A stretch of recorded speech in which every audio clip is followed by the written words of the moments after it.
Welcome to Spectrum of Innovation.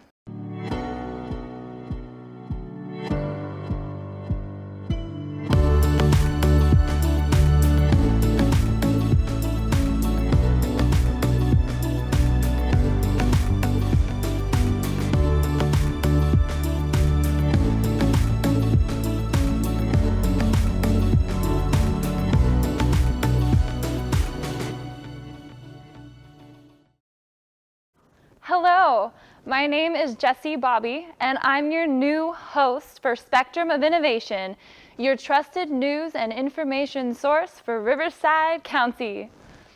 We are back for our 4th episode and the first episode of 2019. We're known for providing the good to know and the need to know for Riverside County, and we hope you'll be able to stay with us for the whole show. If you can't, know that the entire show, as well as individual segments, will be available on our website, spectrumofinnovation.org. If the first 3 episodes slipped by you, you can view them on our website. And be sure to subscribe to our YouTube channel where we post weekly updates from our SOY training crew. When Hollywood producers look for filming locations, they often head over here to Riverside County. And why not? We're close to Los Angeles, we boast a diverse range of locations, and we're known for our very friendly film permit office. So, which films have been shot here, you might ask? Well, we don't have time to name them all, but SOY's studio director, Scott Strand, is here to show you a highlight reel. The City of Riverside's Mission Inn, which was established in 1876, first appeared in early silent movies and has served as a filming location staple ever since. You can see the inn's beautiful Parisian room here in The Man in the Iron Mask, and in the wedding scene in Nixon, where the real Dick and Pat got married. The city of Riverside itself is also a popular filming destination. The action movie Escape from Ensenada, with Louis Mandylor filmed scenes in the county courthouse and the county administration building. The 2017 comedy Just Getting Started with Tommy Lee Jones, Morgan Freeman, and Rene Russo, filmed in Palm Springs and on Dillon Road near Indio. And Tom Cruise appears to be traveling the world in Mission Impossible 3.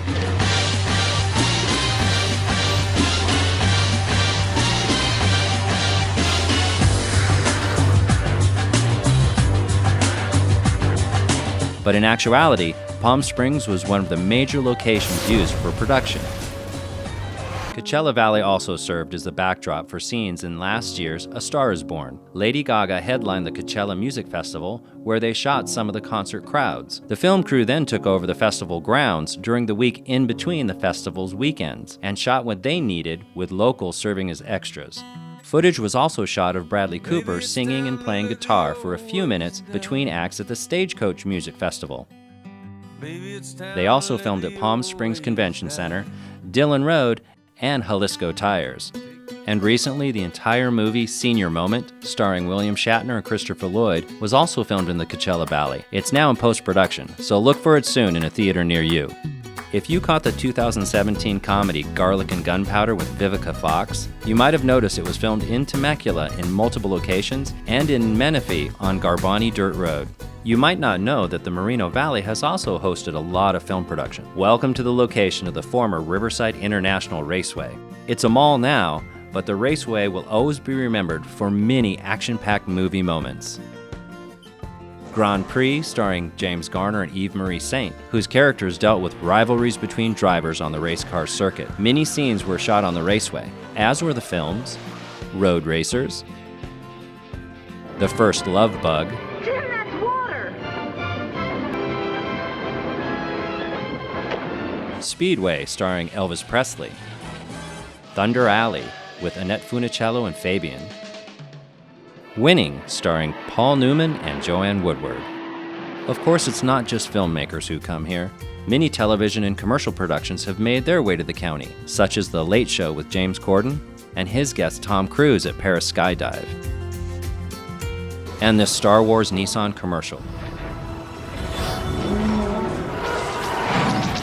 Star Wars The Last Jedi, now playing. which was filmed in Hemet on Dominagoni Parkway. This location was secured by the Riverside County Film Commission at the last minute, after the production had lost their original filming site. Here with us now is Stephanie Stetham from the Riverside County Film Commission. They're the ones who are instrumental in bringing Hollywood to Riverside County.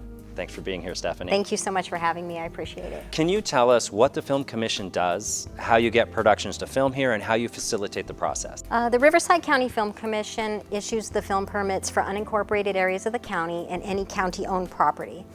We revised our film ordinance back in 2013 to allow for free film permits for unincorporated areas and free county-owned properties. So what that did was give us a marketing tool to send out to Hollywood to say, hey, we're open for business, we have free stuff here, come on down, and it has worked. I think it's interesting that you were able to find a new location for the Nissan commercial at the very last minute. Can you tell me about that? The Nissan Star Wars commercial came to us late on a Friday afternoon. It was about 5 o'clock, the worst time to call, and they were in a panic because they lost their highway, which was in Los Angeles.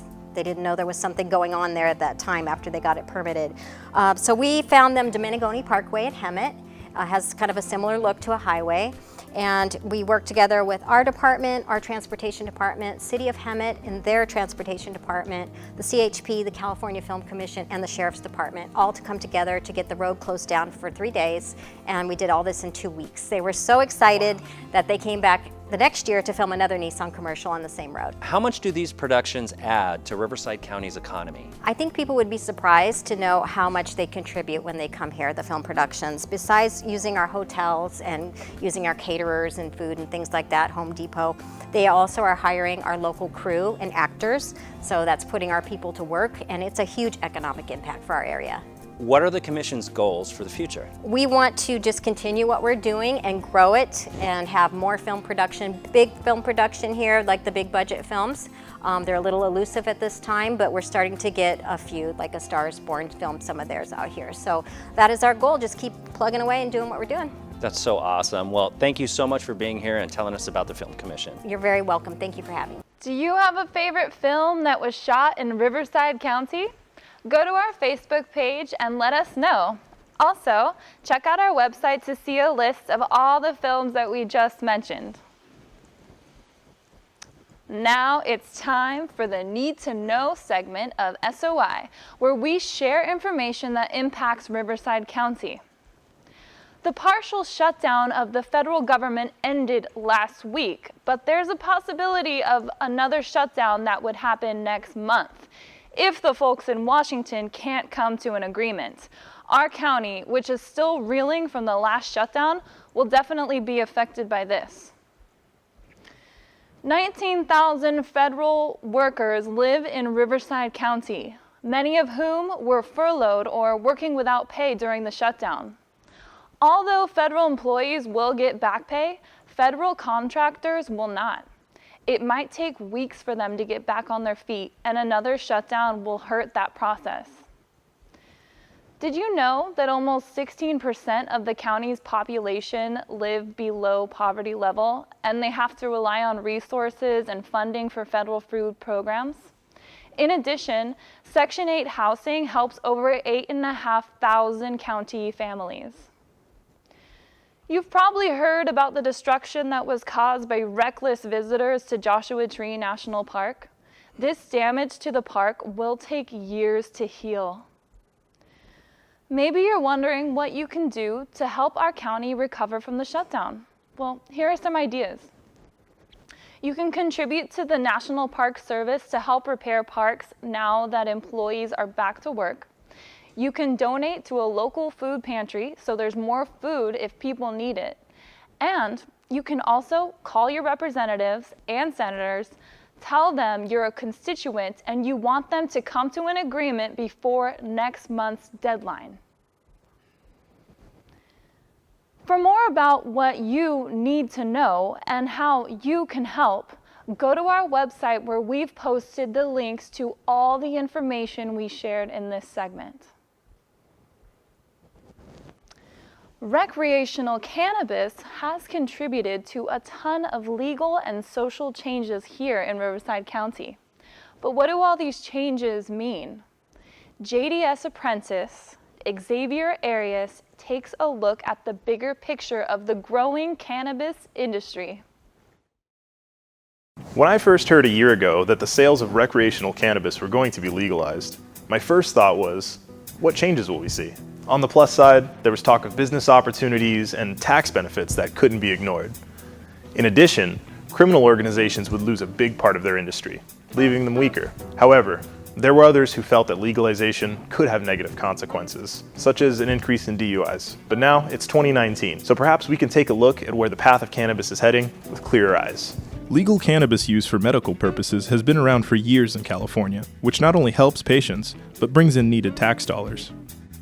Then, on November 8, 2016, California passed Prop 64 to legalize recreational use, and on January 1, 2018, made recreational cannabis retail sales legal in California. Projected tax revenue from these sales was expected to be around $185 million within 6 months of legalization, but as of last October, that number stood at only $93.1 million. Why would a projection that caused such a buzz come up so short? It could be that even though legalized, many city and county governments make legal acquisition of cannabis very difficult, so patrons turn to illegal means to purchase it. One of those areas was Riverside County, whose supervisors established a county-wide ban before Prop 64 was enacted. Fast forward to 2019 and changes in the air. The county's Board of Supervisors recently passed a new ordinance that allows testing, manufacturing, distribution, and wholesale nurseries, as well as a limited number of dispensaries and cultivators. Although the county is becoming more lenient, the cities have their own mixed bag of regulations. Lake Elsinore, for example, has designated zones for distribution within city limits, while stricter cities like Temecula have prohibited all commercial cannabis establishments. Jurisdictional laws aren't the only cannabis-related issues in flux. CBD oil, a popular cannabis product that has become very popular since Prop 64 passed, has also faced a swirl of confusion. But here to help us sort through it all is Christine Medina, a brand ambassador for Canaway, a company that provides CBD products. Welcome, Christine. Thank you for having me. Of course. What is CBD oil, and what's the difference between hemp-based and cannabis-based products? So to clarify, actually hemp and marijuana both come from the cannabis sativa L plant. They're both considered cannabis.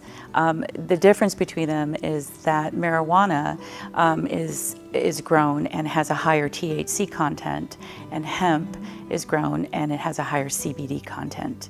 So that is the difference between them. And hemp CBD is non-psychoactive, where marijuana is psychoactive. Explain to us the CBD products and their benefits. So CBD actually will work with your own endocannabinoid system. We all have our own system. Cannabidiol comes into your body. It works with your receptors in your brain, in your stomach, and your largest organ, which is your skin. When it is ingested or topically applied, it works with those receptors, and those receptors set off an entourage effect. The entourage effect then puts you basically back into imbalance, which is called homeostasis.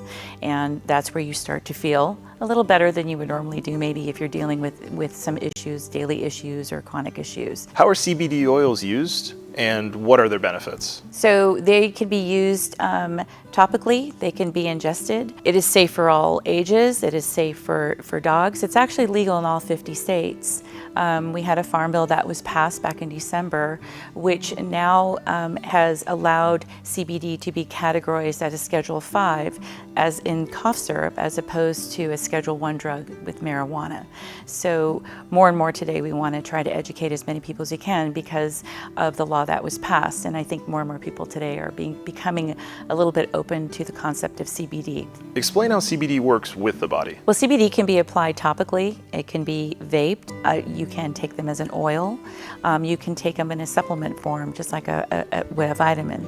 Basically, it takes about 50 milligrams for a person's system to start to work. I may need a little bit more than your 50 milligrams to get it started because I have different issues that somebody else may have, like yourself. So basically, that's how it works. It's very simple, it's not complicated, and it's all natural. Awesome, simple. We always like that. Well, it's been a pleasure, Christine. Thank you so much. Absolutely, we've learned a ton from you. Thank you. Thank you. These changes have given Riverside County a whole new market of opportunity. The SOI team will remain vigilant on this topic and keep our viewers updated in the future. We want to hear from you, Riverside County. Go to our spectrumofinnovation.org, share your thoughts on this subject. When people hear that the county is growing by leaps and bounds, their first thought is usually, what's being done about all the traffic? We can't stop growth, but maybe there's something that we can do to manage all those cars on the freeway. We all know that the I-15 freeway is busy, but what you might not know is how busy. According to a recent study, the section between Fallbrook and the 215 suffers the 10th worst congestion in the entire country. The growing Temecula Valley region greatly contributes to this bottleneck. No surprise considering that most wage earners here commute to work and over 2.5 million tourists visit the area every year. Fortunately, there are people working diligently to solve this problem. Back in 2017 and throughout 2018, the City of Temecula City Council charged staff with implementing a task force to bring together elected officials from Southwest Riverside County to highlight the congestion that we experience every day. We're hoping to gather momentum so that we can get federal funds, state funds, and local funds programmed towards projects that will relieve congestion on the corridor. The task force's first project, the new Temecula Parkway interchange, is now complete. What the new project did was implement a cloverleaf type off-ramp where it's a continuous loop movement for southbound I-15 travelers. They can get off, circulate through the off-ramp without having to stop at an intersection, which allows the congested cars on southbound 15 to move smoothly off that freeway, dramatically improving operations along the corridor of the freeway there. Another project the task force is overseeing is the French Valley Parkway interchange, which is being done in 3 phases. Phase 1 is already complete with a widened southbound off-ramp at Winchester Road, a new southbound off-ramp at the future French Valley Parkway site, and the construction of the westbound portion of that parkway between the off-ramp and Jefferson Avenue.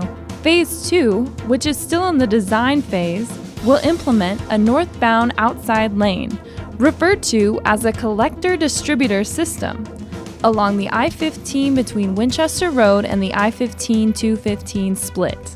This will address a lot of what is the cause for congestion during the northbound commute. What we find is cars are congested from the split all the way back down into San Diego County, but once they reach the split, additional lanes in each direction open up and traffic moves forward. So we're hopeful that with the implementation of Phase 2, part of the congestion factor on northbound 15 will be addressed. Then Phase 3 will construct the rest of the French Valley Parkway from Jefferson Avenue to Yanez Road, and feature a completed full interchange connection and a new southbound outside lane. But that's not all. The task force has also quickly and successfully attracted Caltrans' help in funding a whole other I-15 freeway project for more immediate traffic relief. They're looking to implement some auxiliary lanes between the on-ramps and off-ramps in Temecula, between Temecula Parkway and Rancho California, between Rancho California and Winchester Road. And an auxiliary lane is one of those, quote, must-exit lanes, the idea being the through operation will get enhanced by removing those merging vehicles out of the queue of traffic. Of course, there are other parts of the I-15 that need work, and that's being addressed too. The Riverside County Transportation Commission, the California Department of Transportation, and the Federal Highway Administration are investing $471 million towards freeway improvements. The I-15 project creates 2 new express lanes running from Cajalco Road to State Route 60. This will widen bridges and add sound walls. They are also building connectors from the new southbound I-15 express lanes to the 91, and from the eastbound 91 express lanes to the 15. Speaking of the 91, Caltrans will be restriping that freeway from downtown Riverside to East Corona, so that ride sharers will be able to jump in and out of carpool lanes at any point, which should improve traffic flow. We're making headway. We've identified funding to address these local projects.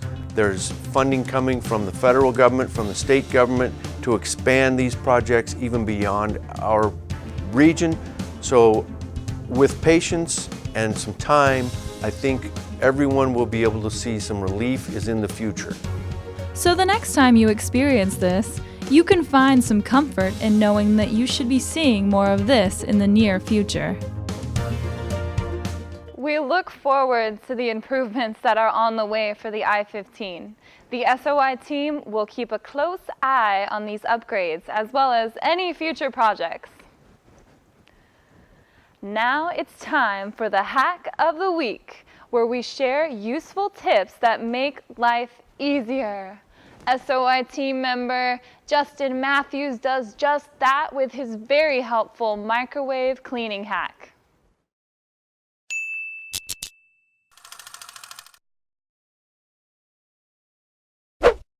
Have you ever had to deal with cleaning a microwave that's filled with food stains and germs that are very hard to scrub?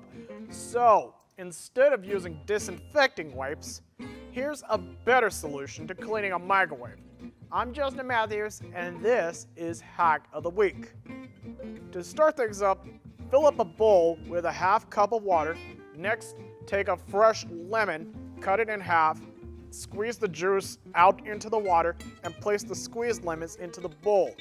You can also use lemon juice as well. Microwave for at least 3 minutes, then let it stand for 5 minutes. Then take out the bowl and turntable and use a sponge to wipe down the inside of the microwave and clean the turntable too. Once the inside is clean, place the turntable back inside and you got yourself a clean microwave that smells fresh and has no chemicals. I'm Justin Matthews, and this has been Hack of the Week.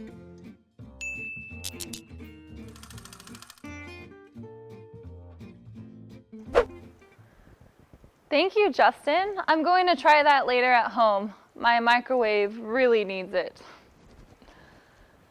Welcome to our show's Voice of Innovation segment, where we highlight things that inspire and make us excited about the future, which is a great way to start 2019, don't you think? This is why we invited a special guest to tell us about some innovative programs that hit very close to home here at SOI. Hi everyone, my name is Mike Naggar, and I am pleased to be the mayor for the City of Temecula. What's innovative to me is the City of Temecula's commitment to inclusion of individuals with special needs. It's something that means a great deal to me personally because I have a child with autism. I truly know how important it is to provide support. I'm so proud of how the City of Temecula promotes the hiring, retention, and advancement of people with disabilities in the workforce. It is our goal for others in the community to learn about the benefits of hiring individuals with disabilities and to learn how to identify and recognize the talented people that are most likely to succeed. You might be wondering why businesses would want to hire from this population. There are many good reasons. Businesses that are inclusive of people with disabilities benefit from a wider pool of talent, skills, and creative business solutions. Businesses employing persons with disabilities turn social issues into business opportunities. Employees with disabilities bring unique experiences and understanding that transform a workplace and enhance product and services. And then these opportunities translate into lower costs, higher revenues, and increased profits. Innovation really is key to business success. Finally, businesses who hire those with special needs tend to attract more customers with disabilities. This is a great thing. Customers with disabilities and their families friends and associates represent a $1 trillion market segment. As a result, the city has developed our Global Citizens program to train, mentor, and hire those with special needs. The participants in our Global Citizens Summer Teen program gain important vocational job skills, which include training in computers, communication, time management, and organization. Our Global Citizens Horticulture Viticulture program that we do in partnership with Spiro Vineyard allows young adults with disabilities to gain viticulture experience so that they can be successful in the workforce. And our Community Services Department conducts the Intergenerational Horticulture program at the Mary Phillips Senior Center. This program groups special needs individuals with senior citizens as they learn about the science and art of growing plants. I'm looking forward to kicking off a new campaign that will promote the city's message of inclusion. That'll be happening soon, so keep an eye out for it. Here's to an innovative and great 2019. Thank you, Mayor Naggar. We're excited to see what 2019 brings, and we are proud that Temecula does so much for those with disabilities. As you know, that's a very special passion for all of us here at SOI. Now it's time for our In the Know segment to ensure that you're up to date on Riverside County's current happenings that affect all of us. Earlier in the program, we showed you the freeway projects on the I-15 and 91 freeways, and it's this construction that's causing some closures tonight and tomorrow night from 9 p.m. to 5 a.m.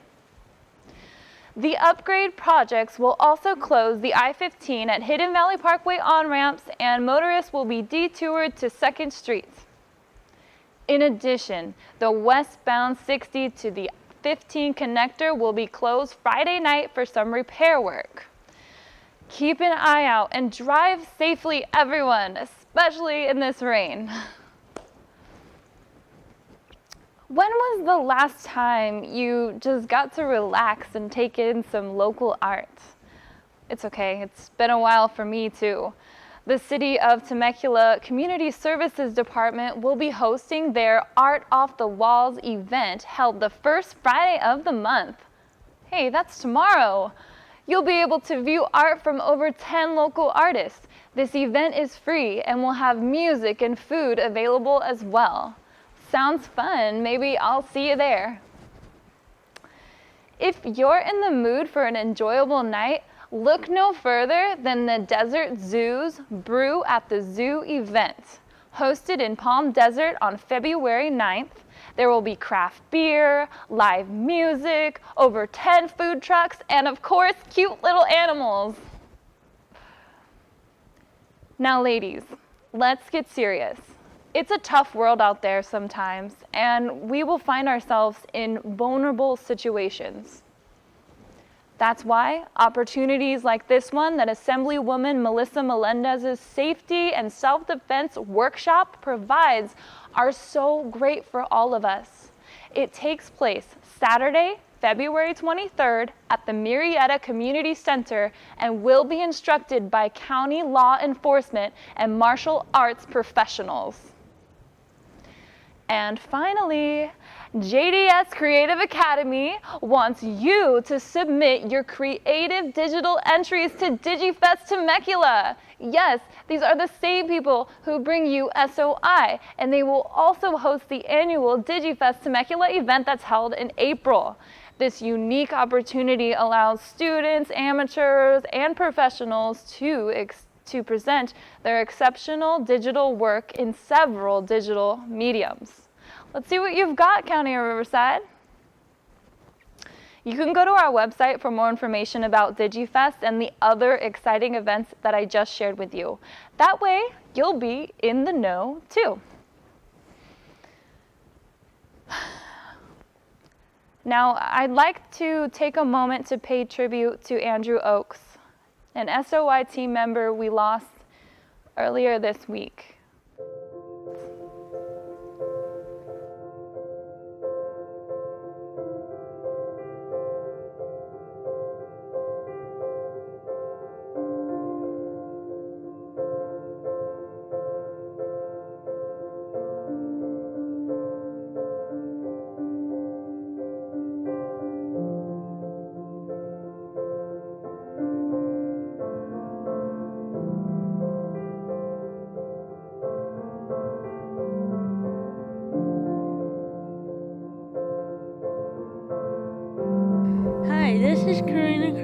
with JDS Creative Academy. I'm here interviewing Andrew. So Andrew, how do you like it here at JDS Academy?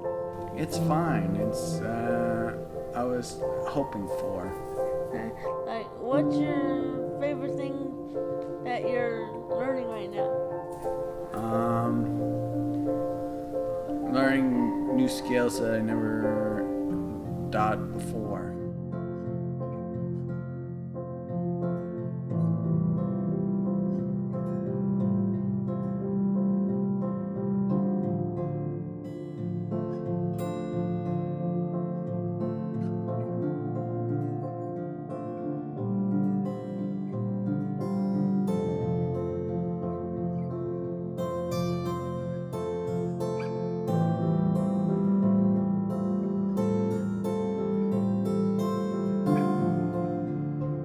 Matthew, has this program turned out the way you were hoping for? I think it's going out great. I've been here since July and I kind of enjoy it.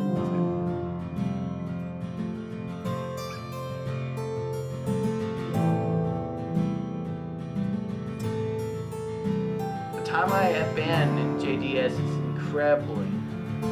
I met a lot of great people, learned a lot of new things I never thought was possible.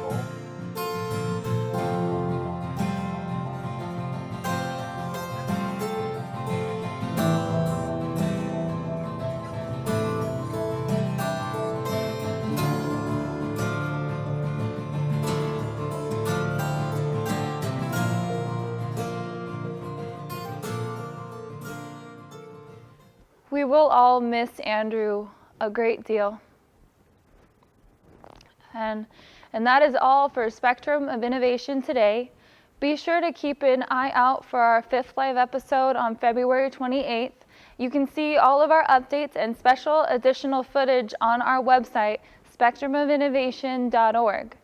You can also visit our YouTube and Facebook pages to see all of our previous shows and clips. Don't forget to subscribe to our YouTube channel while you're there.